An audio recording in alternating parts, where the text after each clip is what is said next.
Thank you for tuning in with me on this video. If you are returning to my station, welcome back. And if you are brand new, thanks for stopping in. If you resonate here, please like this video and subscribe. I am Rita Lynn with Seraphim Holistics, coming to you each day to share holistic wellness and meditation. So we're going through A Course in Miracles this year.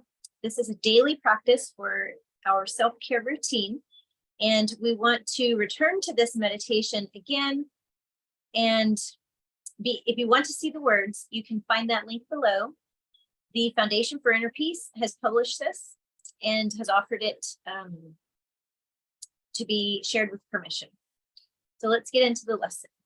So one of the questions we could ask today that this lesson answers is, what is perfect freedom? So if you've ever wondered that or thought of that question, what is freedom? What is perfect freedom?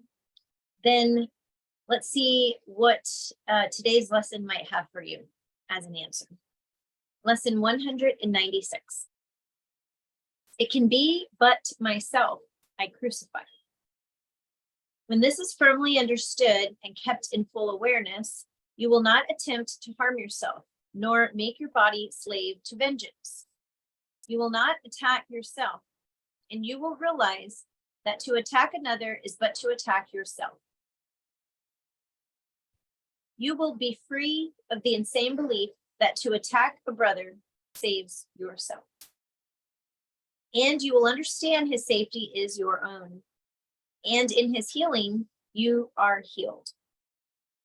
Perhaps at first, you will not understand how mercy, limitless, and with all things held in its sure protection, can be found in the idea we practice for today.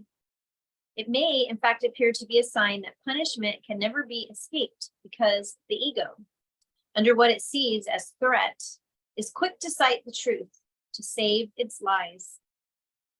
Yet must it fail to understand the truth it uses thus. But you can learn to see these foolish applications and deny the meaning they appear to have. Thus do you also teach your mind that you are not an ego, for the ways in which the ego would distort the truth will not deceive you longer. You will not believe you are a body to be crucified, and you will see within today's idea the light of resurrection, looking past all thoughts of crucifixion and of death, to thoughts of liberation and of life. Today's idea is one step we take in leading us from bondage to the state of perfect freedom. Let us take the step today that we may quickly go to the way salvation shows us, taking every step in its appointed sequence. As the mind relinquishes its burdens one by one, it is not time we need for this. It is but willingness. For what would seem to need 1,000 years can easily be done in just one instant by the grace of God. The dreary, hopeless thought that you can make attacks on others and escape yourself has nailed you to the cross. Perhaps it seemed to be salvation. Yet it merely stood for the belief and fear, yet it merely stood for the belief the fear of God is real.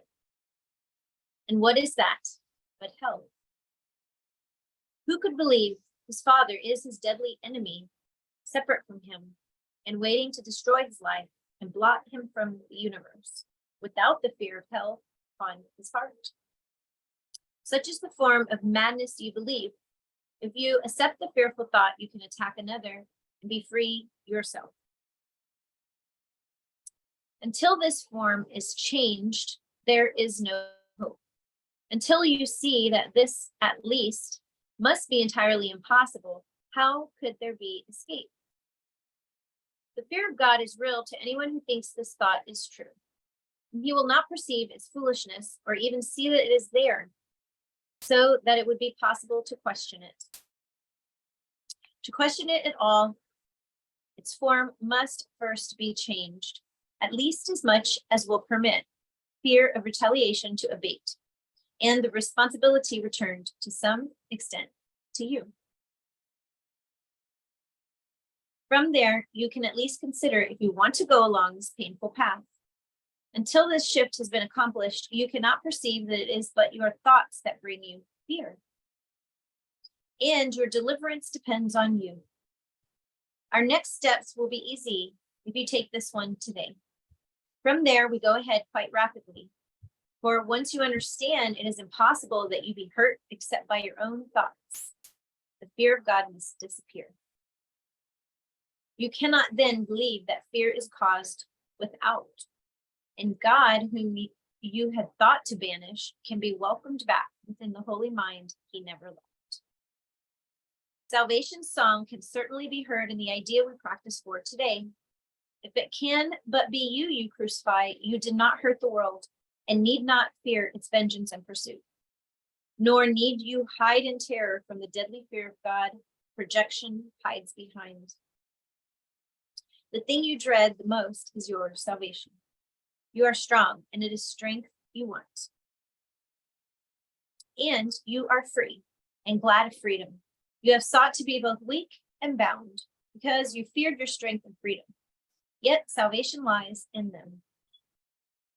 There is an instant in which terror seems to grip your mind so wholly that escape appears quite hopeless. When you realize once and for all that it is you fear, the mind perceives itself as split. And this had been concealed while you believe attack could be directed outward and returned from outside to within. It seemed to be an enemy outside you had to fear. And thus a God outside you, outside yourself, became your mortal enemy, the source of fear.